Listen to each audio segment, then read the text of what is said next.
ಆತ್ಮೀಯ ವಿದ್ಯಾರ್ಥಿ ಮಿತ್ರರೇ, ತಮಗೆಲ್ಲರಿಗೂ study time with Vivek YouTube ಚಾನಲ್ಗೆ ಆತ್ಮೀಯವಾದಂಥ ಸ್ವಾಗತ. ಆತ್ಮೀಯ ವಿದ್ಯಾರ್ಥಿಗಳೇ, ಇವತ್ತಿನ ನಮ್ಮ ಈ ವಿಡಿಯೋದಲ್ಲಿ ನಾವು 10ನೇ ತರಗತಿಯ ಆಮ್ಲಗಳು, ಪ್ರತ್ಯಾಮ್ಲಗಳು ಮತ್ತು ಲವಣಗಳು ಪಾಠಕ್ಕೆ ಸಂಬಂಧಪಟ್ಟಂತೆ LBA ಆಧಾರಿತ ಒಂದು ಘಟಕ ಪರೀಕ್ಷೆಯ ಪ್ರಶ್ನೆ ಪತ್ರಿಕೆ ಮಾದರಿ ಉತ್ತರಗಳೊಂದಿಗೆ ನೋಡೋಣ. ಸೊ ಯಾರು ನಮ್ಮ ಚಾನಲನ್ನು ಇನ್ನೂವರೆಗೆ ಸಬ್ಸ್ಕ್ರೈಬ್ ಮಾಡ್ಕೊಂಡಿಲ್ಲ, ಸಬ್ಸ್ಕ್ರೈಬ್ ಮಾಡ್ಕೊಳ್ಳಿ ಅಂತ ಹೇಳ್ತಾ ವಿಡಿಯೋನ ಆರಂಭ ಮಾಡೋಣ. ಮೊದಲನೇ ಮುಖ್ಯ ಪ್ರಶ್ನೆ: ಈ ಕೆಳಗಿನ ಪ್ರಶ್ನೆಗಳಿಗೆ ಅಥವಾ ಅಪೂರ್ಣ ಹೇಳಿಕೆಗಳಿಗೆ 4 ಪರ್ಯಾಯ ಉತ್ತರಗಳನ್ನು ನೀಡಲಾಗಿದೆ. ಅವುಗಳಲ್ಲಿ ಸೂಕ್ತವಾದ ಉತ್ತರವನ್ನು ಆರಿಸಿ ಕ್ರಮಾಕ್ಷರದೊಡನೆ ಪೂರ್ಣ ಉತ್ತರವನ್ನು ಬರೆಯಿರಿ ಅನ್ನುವಂಥ ಪ್ರಶ್ನೆ. ಮೊದಲೇ ಪ್ರಶ್ನೆ: ಒಂದು ದ್ರಾವಣದ pH ಮೌಲ್ಯ ಹೆಚ್ಚಾದಂತೆ, ಸೊ ಆಯ್ಕೆಗಳು: ಪ್ರತ್ಯಾಮ್ಲ ಲಕ್ಷಣ ಕಡಿಮೆಯಾಗುತ್ತದೆ ಮತ್ತು OH ಅಯಾನ್ಗಳ ಸಂಖ್ಯೆ ಹೆಚ್ಚಾಗುತ್ತದೆ. ಆಯ್ಕೆ 2: ಆಮ್ಲೀಯ ಲಕ್ಷಣ ಹೆಚ್ಚಾಗುತ್ತದೆ ಮತ್ತು H+ ಅಯಾನ್ಗಳ ಸಂಖ್ಯೆ ಕಡಿಮೆಯಾಗುತ್ತದೆ. ಆಯ್ಕೆ 3 ಸಿ: ಪ್ರತ್ಯಾಮ್ಲ ಲಕ್ಷಣ ಹೆಚ್ಚಾಗುತ್ತದೆ ಮತ್ತು OH- ಅಯಾನ್ಗಳ ಸಂಖ್ಯೆ ಹೆಚ್ಚಾಗುತ್ತದೆ. ಆಪ್ಷನ್ ಡಿ: ಆಮ್ಲೀಯ ಲಕ್ಷಣ ಕಡಿಮೆ ಆಗುತ್ತದೆ ಮತ್ತು H+ ಅಯಾನ್ಗಳ ಸಂಖ್ಯೆ ಹೆಚ್ಚಾಗುತ್ತದೆ. ಇಲ್ಲಿ ಸರಿಯಾದ ಆಯ್ಕೆ ಆಪ್ಷನ್ ಸಿ: ಪ್ರತ್ಯಾಮ್ಲ ಲಕ್ಷಣ ಹೆಚ್ಚಾಗುತ್ತದೆ ಮತ್ತು OH- ಅಯಾನ್ಗಳ ಸಂಖ್ಯೆ ಹೆಚ್ಚಾಗುತ್ತದೆ. ಮುಂದಿನ ಪ್ರಶ್ನೆ: ಆಮ್ಲ ಮತ್ತು ಪ್ರತ್ಯಾಮ್ಲಗಳ ಎರಡರ ಜೊತೆಗೆ ವರ್ತಿಸಿದಾಗ ಲವಣ ಮತ್ತು ನೀರನ್ನು ಉತ್ಪತ್ತಿ ಮಾಡುವ ಸಂಯುಕ್ತ ಅಂತಕ್ಕಂಥದ್ದು. ಸೊ ಇಲ್ಲಿ ಆಯ್ಕೆಗಳು: ಅಲ್ಯೂಮಿನಿಯಂ ಆಕ್ಸೈಡ್, ತಾಮ್ರದ ಆಕ್ಸೈಡ್, ಕಬ್ಬಿಣದ ಆಕ್ಸೈಡ್, ಸೋಡಿಯಂ ಆಕ್ಸೈಡ್. ಸೊ ಈ ಪ್ರಶ್ನೆ ಲೋಹಗಳು ಮತ್ತು ಅಲೋಹಗಳು ಪಾಠಕ್ಕೆ ಸಂಬಂಧಪಟ್ಟಂತೆ ಇದ್ದು, LBA ಏನು ಪ್ರಶ್ನಾಕೋಟಿ ಇದೆ ಅದರಲ್ಲಿ ಈ ಒಂದು ಪ್ರಶ್ನೆ ಆಮ್ಲ, ಪ್ರತ್ಯಾಮ್ಲ ಮತ್ತು ಲವಣಗಳ ಪಾಠಕ್ಕೆ ಸಂಬಂಧಪಟ್ಟಂತೆ ಇದೆ ಅನ್ನುವಂಥದ್ದನ್ನು ಅಲ್ಲಿ ನೀಡಲಾಗಿದೆ. ಸೊ ಆದ್ದರಿಂದ ಈ ಪ್ರಶ್ನೆಯನ್ನು ಈ ಪಾಠದಲ್ಲಿ ನಾನು ತೆಗೆದುಕೊಂಡಿದ್ದೀನಿ. ಸೊ ಇಲ್ಲಿ ಸರಿಯಾದ ಆಯ್ಕೆ ಅಲ್ಯೂಮಿನಿಯಂ ಆಕ್ಸೈಡ್. ಸೊ ಮುಂದಿನ ಪ್ರಶ್ನೆ 1 ಅಂಕದ ಪ್ರಶ್ನೆ: ತುರಿಕೆ ಗಿಡದ ಎಲೆಗಳ ಚುಚ್ಚುವ ಕೂದಲುಗಳಲ್ಲಿ ಇರತಕ್ಕಂತಹ ಆಮ್ಲವನ್ನು ಹೆಸರಿಸಿ ಅನ್ನುವಂಥದ್ದು. ಸೊ ಇಲ್ಲಿ ಸರಿಯಾದ ಆಯ್ಕೆ ಮೆಥನೋಯಿಕ್ ಆಮ್ಲ. ಸೊ ಮುಂದಿನ ಪ್ರಶ್ನೆ: ತಟಸ್ಥೀಕರಣ ಕ್ರಿಯೆ ಎಂದರೇನು? ಆಮ್ಲ ಮತ್ತು ಪ್ರತ್ಯಾಮ್ಲಗಳ ನಡುವಿನ ಕ್ರಿಯೆಯಿಂದ ಉಂಟಾಗ್ತಕ್ಕಂತಹ ಏನು ರಾಸಾಯನಿಕ ಕ್ರಿಯೆ ಇದೆ, ಆ ರಾಸಾಯನಿಕ ಕ್ರಿಯೆಯಲ್ಲಿ ಆಮ್ಲ ಪ್ರತ್ಯಾಮ್ಲಗಳು ಸೇರಿದಾಗ ಲವಣ ಮತ್ತು ನೀರು ಉಂಟಾಗ್ತದೆ. ಈ ಒಂದು ರಾಸಾಯನಿಕ ಕ್ರಿಯೆಯನ್ನು ತಟಸ್ಥೀಕರಣ ಕ್ರಿಯೆ ಅಂತೇಳಿ ಕರಿತೀವಿ.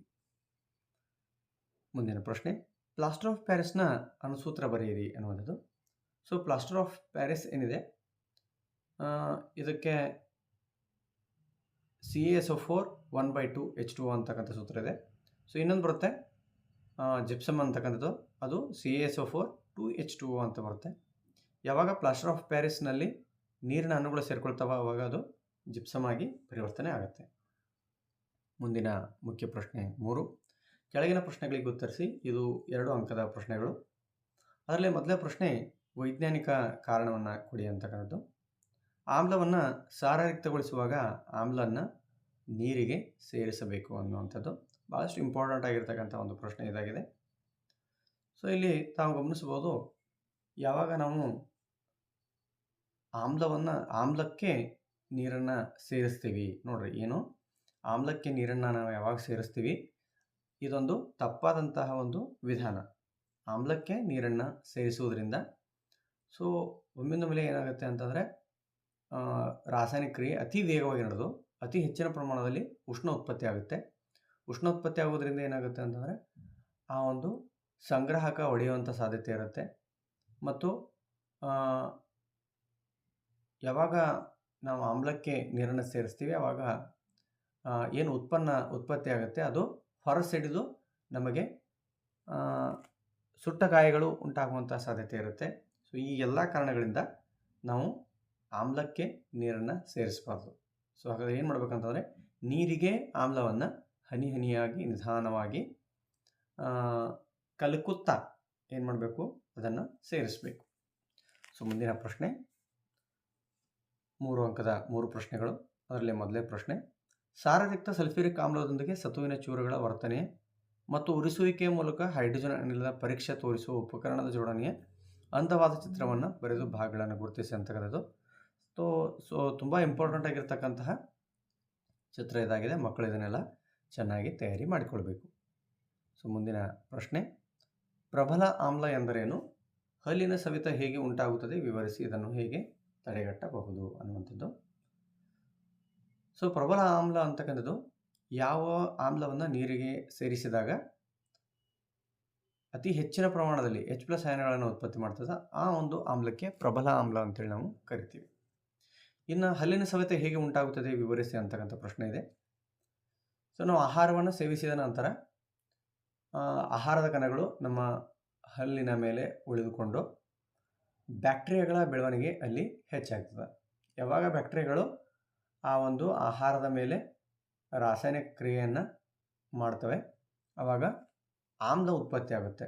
ಸೊ ಈ ಆಮ್ಲ ಹಲ್ಲಿನ ಮೇಲೆ ಇರ್ತಕ್ಕಂತಹ ಎನಾಮೆಲ್ನ ಸವೆತಕ್ಕೆ ಮುಖ್ಯವಾಗಿ ಕಾರಣ ಆಗ್ತದೆ. ಸೊ ಈ ಒಂದು ಅಂಶವೇ ಹಲ್ಲಿನ ಸವೆತಕ್ಕೆ ಮುಖ್ಯ ಕಾರಣ ಆಗ್ತದೆ.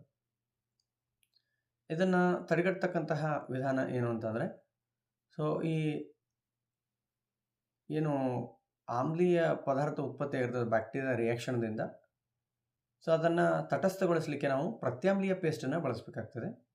ಸೊ ಆ ಪ್ರತ್ಯಾಮ್ಲೀಯ ಪೇಸ್ಟ್ ಏನಾಗುತ್ತೆ ಅಂತಂದರೆ ಆ ಆಮ್ಲದ ವರ್ತನೆಯನ್ನು ತಟಸ್ಥಗೊಳಿಸಿ ಹಲ್ಲಿನ ಸವೆತವನ್ನು ತಡೆಗಟ್ಟಲಿಕ್ಕೆ ಮುಖ್ಯ ಕಾರಣ ಆಗ್ತದೆ. ಸೊ ಇನ್ನು ಮುಂದಿನ ಪ್ರಶ್ನೆ 9ನೇ ಪ್ರಶ್ನೆ, ಕೆಳಗಿನ ಸಂಯುಕ್ತಗಳ ಅನುಸೂತ್ರಗಳನ್ನು ಬರೆದು ಪ್ರತಿಯೊಂದು ಉಪಯೋಗಗಳನ್ನು ಬರೆಯಿರಿ ಅನ್ನುವಂಥದ್ದು. ಸೊ ಇಲ್ಲಿ bleaching powder, plaster of Paris ಇವೆರಡು ನೀಡಿರ್ತಕ್ಕಂತಹ ರಾಸಾಯನಿಕ ಸಂಯುಕ್ತಗಳು. ಇವುಗಳ ರಾಸಾಯನಿಕ ಸೂತ್ರಗಳನ್ನು ಮತ್ತು ಅದರ ಉಪಯೋಗಗಳನ್ನು ನೋಡೋಣ. ಮೊದಲದು ಬ್ಲೀಚಿಂಗ್ ಪುಡಿ CaOCl2 ಕ್ಯಾಲ್ಸಿಯಂ ಆಕ್ಸಿಕ್ಲೋರೈಡ್ ಅಂತೇಳಿ ಕರಿತೀವಿ. ಇದರ ಉಪಯೋಗಗಳು ಬಟ್ಟೆ ಕಾರ್ಖಾನೆಯಲ್ಲಿ ಹತ್ತಿ ಮತ್ತು ನಾರಿಗೆ ಬಿಳುಪು ನೀಡಲು, ಕಾಗದ ಕಾರ್ಖಾನೆಯಲ್ಲಿ ಮರದ ತಿರುಳಿಗೆ ಬಿಳುಪು ನೀಡಲು, ಲಾಂಡ್ರಿಯಲ್ಲಿ ತೊಳೆದ ಬಟ್ಟೆಗೆ ಬಿಳುಪನ್ನು ನೀಡಲಿಕ್ಕೆ, ಅನೇಕ ರಾಸಾಯನಿಕ ಕಾರ್ಖಾನೆಗಳಲ್ಲಿ ಉತ್ಕರ್ಷಣಕಾರಿಯಾಗಿ ಕುಡಿಯುವ ನೀರನ್ನು ಕ್ರಿಮಿಮುಕ್ತಗೊಳಿಸಲಿಕ್ಕೆ ಈ ಒಂದು ಬ್ಲೀಚಿಂಗ್ ಪೌಡರನ್ನು ಬಳಸ್ತೀವಿ. ಇನ್ನು ಜಿಪ್ಸಮ್ ಏನಿದೆ ಇದು CaSO4 10H2O ಅಂತೇಳಿ ಕರಿತೀವಿ. ಇದರ ಉಪಯೋಗಗಳು ಜಿಪ್ಸಮನ್ನು ಸಿಮೆಂಟ್ ತಯಾರಿಕೆಯಲ್ಲಿ ಉಪಯೋಗಿಸುತ್ತಾರೆ, ಪ್ಲಾಸ್ಟರ್ ಆಫ್ ಪ್ಯಾರಿಸ್ ತಯಾರಿಕೆಯಲ್ಲಿ ಸಹ ಅದನ್ನು ಉಪಯೋಗಿಸುತ್ತಾರೆ. ಇನ್ನು ಕೊನೆಯ ಪ್ರಶ್ನೆ, ಕೆಳಗಿನ ಪ್ರಶ್ನೆಗಳಿಗೆ ಉತ್ತರಿಸಿರಿ. 4 ಅಂಕದ ಪ್ರಶ್ನೆಗಳು. ಕ್ಲೋರ್ ಆಲ್ಕಲಿ ಪ್ರಕ್ರಿಯೆ ಉತ್ಪನ್ನಗಳನ್ನು ಹೆಸರಿಸಿ ಪ್ರತಿಯೊಂದರ ಒಂದೊಂದು ಉಪಯೋಗಗಳನ್ನು ಬರೆಯಿರಿ ಅನ್ನುವಂಥದ್ದು. ಮೊದಲು ವಿದ್ಯಾರ್ಥಿಗಳು ಇದು ಬಹಳಷ್ಟು ಇಂಪಾರ್ಟೆಂಟ್ ಆಗಿರ್ತಕ್ಕಂತಹ ಒಂದು ಪ್ರಶ್ನೆ ಆಗಿದೆ. ಸೊ ತಮ್ಮ ಪುಸ್ತಕದಲ್ಲಿ ಈ ಕ್ಲೋರ್ ಆಲ್ಕಲಿ ಪ್ರಕ್ರಿಯೆಯ ಒಂದು ಚಿತ್ರ ಇದೆ. ಆ ಚಿತ್ರವನ್ನು ಪರೀಕ್ಷೆಯಲ್ಲಿ ಚಿತ್ರಾಧಾರಿತ ಪ್ರಶ್ನೆಯಾಗಿ ಕೇಳುವಂತಹ ಸಾಧ್ಯತೆ ಇರುತ್ತೆ, ಅಥವಾ ಈ ರೀತಿ ಪ್ರಶ್ನೆಯ ರೂಪದಲ್ಲಿ ಅದನ್ನು ಕೊಡುವಂತಹ ಸಾಧ್ಯತೆ ಇರುತ್ತೆ. ಸೊ ಆ ಪುಸ್ತಕದಲ್ಲಿರ್ತಕ್ಕಂತಹ ಆ ಕ್ಲೋರ್ ಆಲ್ಕಲಿ ಪ್ರಕ್ರಿಯೆ ಏನು ಚಿತ್ರ ಇದೆ, ಆ ಚಿತ್ರದಲ್ಲಿ ತಾವು ಗಮನಿಸಬಹುದು ಉಂಟಾಗತಕ್ಕಂತಹ ಉತ್ಪನ್ನಗಳಾಗಿರ್ತಕ್ಕಂತಹ ಸೋಡಿಯಂ ಹೈಡ್ರಾಕ್ಸೈಡ್ ಆಗಿರ್ಬೋದು, ಆಮೇಲೆ ಕ್ಲೋರಿನ್ ಅನಿಲ ಆಗಿರ್ಬೋದು ಅಥವಾ ಹೈಡ್ರೋಜನ್ ಅನಿಲ ಆಗಿರ್ಬೋದು, ಅವುಗಳ ಪಕ್ಕದಲ್ಲಿಯೇ ಅವುಗಳ ಉಪಯೋಗಗಳನ್ನು ಅಲ್ಲಿ ನೀಡಲಾಗಿದೆ. ತಾವು ಅದನ್ನು ಸರಿಯಾಗಿ ಗಮನಿಸಬೇಕು. ಸೊ ಕ್ಲೋರ್ ಆಲ್ಕಲಿ ಪ್ರಕ್ರಿಯೆ ಉತ್ಪನ್ನಗಳು ಹೈಡ್ರೋಜನ್, ಕ್ಲೋರಿನ್ ಮತ್ತು ಸೋಡಿಯಂ ಹೈಡ್ರಾಕ್ಸೈಡ್ ಇವುಗಳನ್ನು ಒಳಗೊಂಡಿರ್ತಕ್ಕಂಥ ಬ್ರೈನ್ ದ್ರಾವಣ ಅದಾಗಿದೆ. ಇನ್ನು ಅವುಗಳ ಉಪಯೋಗಗಳನ್ನು ನೋಡ್ತಾ ಹೋದಂತೆ ಹೈಡ್ರೋಜನ್ ಅನಿಲದ ಉಪಯೋಗಗಳು ಇಂಧನವಾಗಿ ಬಳಕೆಯಾಗುತ್ತೆ. ಕೃತಕ ಬೆಣ್ಣೆ ತಯಾರಿಕೆಯಲ್ಲಿ ರಸಗೊಬ್ಬರಗಳಿಗೆ ಅಮೋನಿಯಾ ರೂಪದಲ್ಲಿ ಹೈಡ್ರೋಜನ್ ಅನಿಲ ಉಪಯೋಗಿಸಲ್ಪಡುತ್ತದೆ. ಇನ್ನು ಕ್ಲೋರಿನ್ನ ಉಪಯೋಗಗಳನ್ನು ನೋಡ್ತಾ ಹೋದಂತೆ ನೀರಿನ ಶುದ್ಧೀಕರಣದಲ್ಲಿ, ಈಜುಕೊಳಗಳ ಸ್ವಚ್ಛಕಾರಿಯಾಗಿ, ಸೋಂಕುನಾಶಕವಾಗಿ ಮತ್ತು ಕೀಟನಾಶಕವಾಗಿಯೂ ಸಹ ಕ್ಲೋರಿನ್ ಉಪಯೋಗಿಸಲ್ಪಡುತ್ತದೆ. ಇನ್ನು ಅದೇ ರೀತಿಯಾಗಿ ಸೋಡಿಯಂ ಹೈಡ್ರಾಕ್ಸೈಡ್ನ ಉಪಯೋಗಗಳನ್ನು ನೋಡ್ತಾ ಹೋದಂತೆ ಇದು ಲೋಹಗಳ ಜಿಡ್ಡು ನಿವಾರಣೆಗೆ, ಸಾಬೂನು ಮತ್ತು ಮಾರ್ಜಕಗಳ ತಯಾರಿಕೆಯಲ್ಲಿ, ಕಾಗದ ತಯಾರಿಕೆಯಲ್ಲಿ, ಆಮೇಲೆ ಕೃತಕ ನೂಲುಗಳ ತಯಾರಿಕೆಯಲ್ಲಿ ಈ ಸೋಡಿಯಂ ಹೈಡ್ರಾಕ್ಸೈಡ್ ಉಪಯೋಗಿಸಲ್ಪಡುತ್ತದೆ. ಸೊ ಮುದ್ದು ವಿದ್ಯಾರ್ಥಿಗಳು, ಇಲ್ಲಿಯವರೆಗೆ ನಾವು 10ನೇ ತರಗತಿಯ ಆಮ್ಲಗಳು, ಪ್ರತ್ಯಾಮ್ಲಗಳು ಮತ್ತು ಲವಣಗಳು ಪಾಠಕ್ಕೆ ಸಂಬಂಧಪಟ್ಟಂತೆ ಒಂದು LBA ಆಧಾರಿತ ಘಟಕ ಪರೀಕ್ಷೆಯ ಪ್ರಶ್ನೆ ಪತ್ರಿಕೆ ಮಾದರಿ ಉತ್ತರಗಳೊಂದಿಗೆ ನೋಡಿದ್ವಿ. ಸೊ ಇದೇ ರೀತಿಯ ವಿಡಿಯೋಗಳನ್ನು ನಾವು ನಮ್ಮ ಚಾನಲ್ನಲ್ಲಿ ಆವಾಗವಾಗ ಅಪ್ಲೋಡ್ ಮಾಡ್ತಾ ಇರ್ತೀವಿ.